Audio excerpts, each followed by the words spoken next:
वचन पढ़े जाने और सुने जाने के ईश्वर आशीष अनुग्रह दे।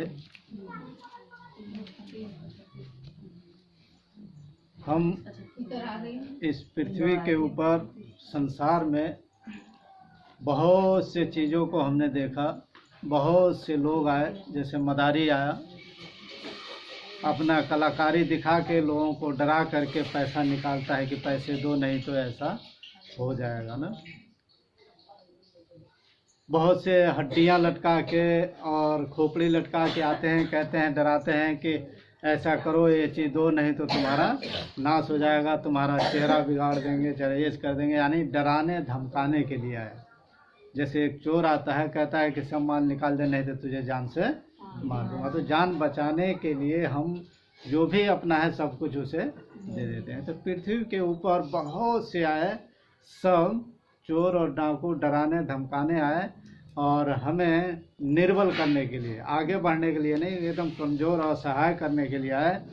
लेकिन प्रभु हमारे लिए आए, सनातन जो सदगुरु प्रभु यीशु मसीह हैं वो आए। उन्होंने कहा कि मैं तुमसे सच सच कहता हूँ, जो मेरा वचन सुनकर मेरे भेजने वाले पर विश्वास करता है, अनंत काल का जीवन उसका है।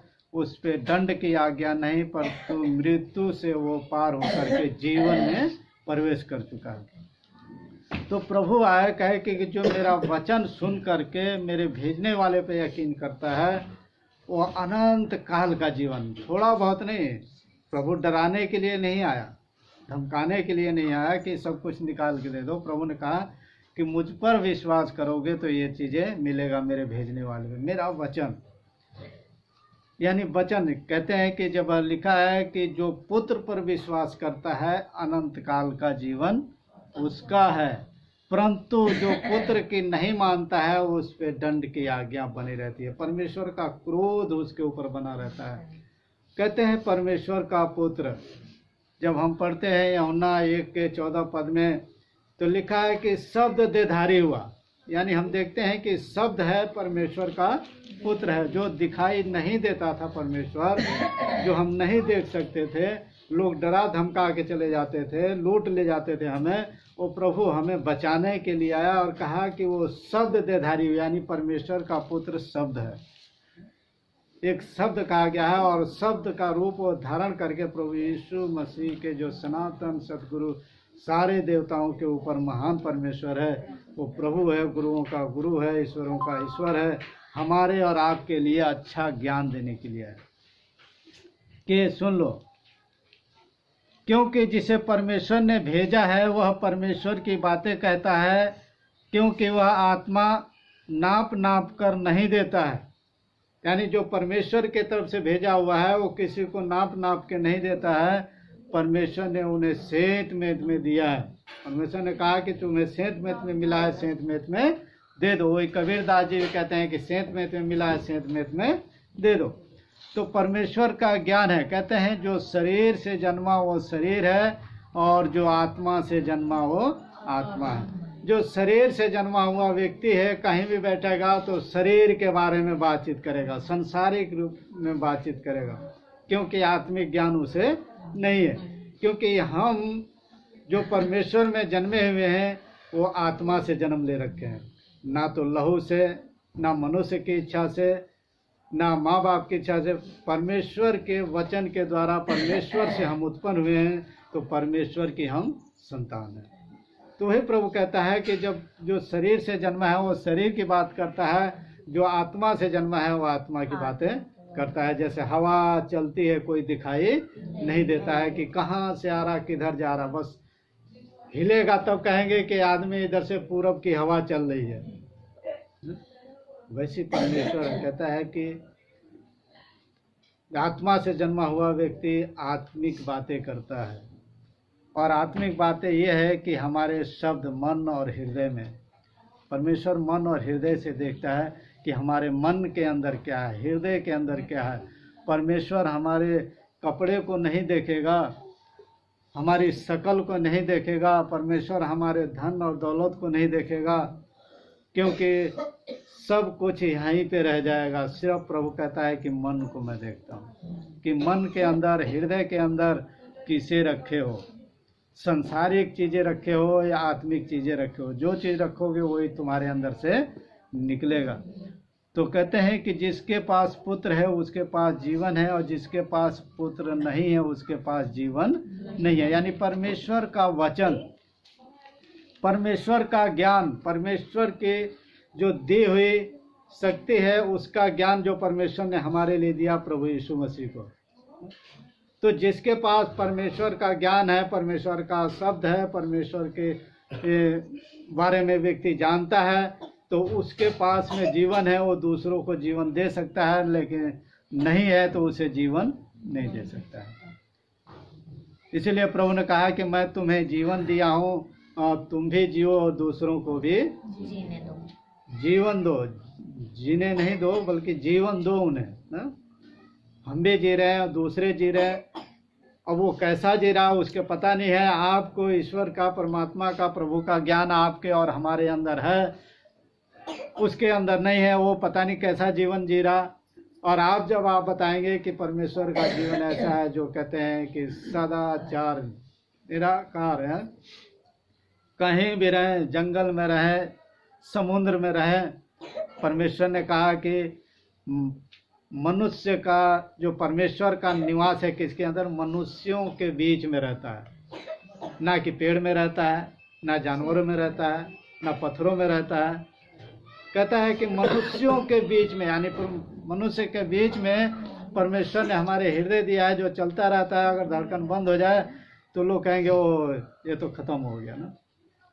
तो हमारे बीच में हृदय के अंदर, मन और हृदय के अंदर, यही प्रभु कहता है कि देख मैं द्वार पे खड़ा हुआ खटखटाता हूँ, अगर कोई द्वार खोलेगा तो मैं उसके भीतर आऊँगा और उसके साथ में भोजन पानी करूँगा।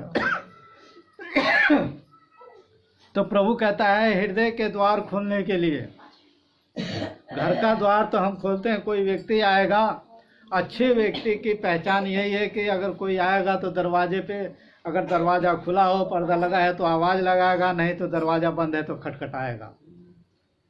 अच्छे व्यक्ति की पहचान। इसीलिए प्रभु कहता है कि देख मैं तेरे द्वार पे खड़ा हूँ, अगर तू खटखटा रहा हूँ, खोलेगा तभी आऊँगा, नहीं तो मैं तेरे अंदर नहीं आऊँगा। तो परमेश्वर की आत्मा, परमेश्वर की सामर्थ, परमेश्वर का अनुग्रह हमारे ऊपर बनी रहती है। और प्रभु कहते हैं, संत पौलुस कहते हैं कि प्रभु तेरा अनुग्रह ही मेरे लिए बहुत काफ़ी है। तो अपने मन के अंदर जो गलत चीज़ है उसे निकाल दीजिए। प्रभु हमें अनंत काल का जीवन देने के लिए आया। जब क्योंकि परमेश्वर ने जगत से ऐसा प्रेम रखा कि उसने अपना इकलौता पुत्र दे दिया, ताकि जो कोई विश्वास करे वो नष्ट न हो परंतु अनंत काल का जीवन। देखिए प्रभु हमें अनंत काल का, जो प्रभु के नाम पे विश्वास करते हैं, यीशु पे विश्वास करते हैं, उसकी आज्ञाओं पे चलते हैं, तो अनंत काल का जीवन है। उन्हें डर भय की आत्मा नहीं है। कहीं भी चले जाइए, शमशान घाट में चले जाइए ना, शैतान खुद भाग जाएंगे। और इसका प्रूफ है, शैतान अगर बाहर निकला भी होगा, शरीर में होगा, तो आपके पैरों पे गिर जाएगा। लेकिन शैतान देखते कि ये परमेश्वर के लोग हैं, परमेश्वर ने इन्हें अधिकार दिया है, अनंत काल का जीवन दिया है, और अधिकार दिया है कि इन चीज़ों को बस में करने के लिए ना। प्रभु के चेले थे, जब प्रभु ने भेजा तो आए प्रभु के पास, तो उन्होंने कहा क्या हुआ, तो कहने लगे हे प्रभु ये दुष्ट आत्माएं भी हमारे बस में हैं। प्रभु ने कहा इन चीज़ों से खुश और आनंद मत हो, खुश इस आनंद से होना कि तुम्हारे नाम जीवन की पुस्तक में लिखा है प्रभु के। क्या हम प्रभु के वो जीवन का पुस्तक है जो प्रभु ने दिया है अनंत काल का जीवन देने के लिए, क्या हमने उसमें नाम लिखवाया है या नाम लिखा है? अगर हमारे अंदर अच्छे चीज़ें हैं, गलत विचार नहीं भरे हुए हैं, अच्छे चीज़ें विचारे भरे हुए हैं, तो पुस्तक में नाम लिखा है। अगर गलत आप भर रखे हैं तो आपको सज़ा मिलेगी। तो अनंत काल का जीवन, जिसके पास परमेश्वर का पुत्र है उसके पास जीवन है, जिसके पास परमेश्वर का पुत्र नहीं है उसके पास जीवन नहीं है। जो पुत्र पर विश्वास करता है अनंत काल, अनंत जीवन उसी का है, परंतु जो पुत्र की नहीं मानता वह जीवन को नहीं देखेगा, परंतु परमेश्वर का क्रोध उस पे बना रहेगा। विश्वास करता है तो अनंत काल का जीवन उसी का है, परमेश्वर का नहीं। आपका अनंत काल का जीवन है और अनंत काल का जीवन है, दूसरों को आप जीवन दे सकते हैं। आप भी जी रहे हैं, दूसरों को जीवन दे रहे हैं। और दूसरी चीज़ है कि पुत्र की नहीं मानता है तो वो जीवन को देख ही नहीं पाएगा कि जीवन होता कैसा है। किसी से भी पूछते हैं तो कहते हैं कि जीवन कट रहा, लेकिन जो प्रभु के लोग हैं, मसीह लोग हैं, उनसे पूछो तो कहते हैं कि जीवन अच्छा चल रहा है। उनका तो जीवन धीरे धीरे काट रहे हैं, आपका जीवन अच्छा चल रहा है, आप बेफिक्र हैं कि ये चीज़ें कुछ नहीं है। परंतु परमेश्वर का क्रोध उस पर बना रहता है। जो नहीं विश्वास करता है उस पर क्रोध बना रहेगा, तो वो जीवन धीरे धीरे काटता है अपना। तो परमेश्वर ने अपना शब्द दे धारण करके और हमारे जो क्रोध था हमारे ऊपर, जो हमने अपने पापों से पश्चाताप कर लिया और छुटकारा पा लिया, तो परमेश्वर ने उसे ख़त्म कर दिया, हमें अच्छा जीवन दे दिया। हम दूसरों को भी जीवन देते हैं। ये नहीं कहते हैं कि भाई हम भी जी रहे हैं तू भी जीना। जीवन दो, यानी अच्छा ज्ञान उन्हें, अच्छा वचन दो। कहते हैं कि मन, शब्द, कर्म, पाप है 3 तरीके से आता है। प्रभु ने कहा तो तुम मन में सोच लिया किसी के प्रति गलत, तो तू भी विचार करता है। और चीज़ों में हम पढ़ते हैं तो बहुत ही ऐसे चीज़ें लिखे हैं जो आदमी सुन नहीं सकता, लेकिन प्रभु हमें अच्छा मार्ग दिखाया, अच्छा रास्ता दिया, अच्छा जीवन दिया, अनंत काल का जीवन दिया, जो आपको और हमें उस पर चलना है। और जो प्रभु ने कहा जो मेरा वचन सुनता है, मेरे भेजने वाले पे विश्वास करता है, अनंत काल का जीवन उसी का है।